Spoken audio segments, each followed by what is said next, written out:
Hey guys, so this is my global warming model. As you can see, I decided to use plastic clay, reusable plastic clay, in order to do this capstone project in thermodynamics. So I use Play-Doh because it is the most accessible due to my limited movement, limited travel restrictions due to quarantine. So I decided to not use cardboard cutouts and styrofoam filled models because I believe that will defeat the very purpose of this capstone project. It will increase my carbon footprint because all of those will go to waste once the capstone project is done. So in this case, since I used a reusable plastic clay, I will be able to use this on my organic chemistry class because of my carbon and protein 3D model, and the other one would be for my another capstone project in art appreciation. So basically, I will be hitting 3 birds in 1 stone. So without further ado, let's get started. So first, let's discuss the parts of my model. So here is a glacier.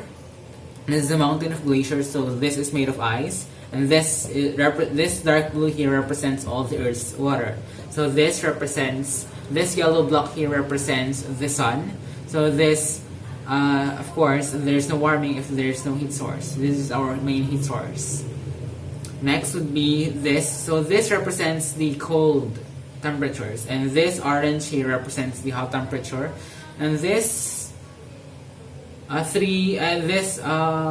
pink here, this pink materials here represents the pollutants. These are the very main culprits on why the Earth is warming rapidly and uncontrollably fast. So this represents the buildings. So these are the industries, the smoke belching industries. This is a pink burger patty, and this is a pink piece of steak. The major pollutants are these are the animal livestock. Okay, this represents the livestock industry, the pink patty, and the pink piece of steak. So most people don't realize this until they are really educated regarding global warming. So most of people do not know that livestock contributes greatly in greenhouse gases emissions. So if according to my research in 2020, that 14.5% of all greenhouse gases every year comes from livestock, and that mainly comes from beef cattle, those that makes a great steak. Okay, and the main culprit and the main region to produce beef cattle or the animal industry is the Latin America and the Caribbean. So as I can recall in my previous experiences that Latin Americans literally cannot live without red meat. So they basically eat red meat from breakfast, lunch, and dinner. So red meat, red meat, red meat. So that isn't healthy at all. That isn't healthy at all for themselves and also for the environment. The next pollutant is these are buildings. So why did I consider this major pollutants and major contributors to global warming? So with all those things said, all this heat are then transferred to the environment.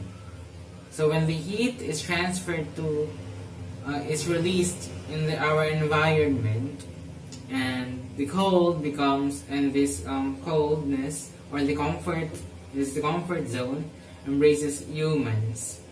This is what happens to the environment. The ice, the glaciers began to melt, and as the melting continues, the sea level rises, right? So as the sea level rises, this becomes more and more flooded. So you can see that it envelopes. The glaciers are almost extinct because of the incredible heat that is trapped within the earth. So since the sun is don't stop in releasing heat, and the Earth doesn't stop in absorbing heat, but the Earth gradually warms.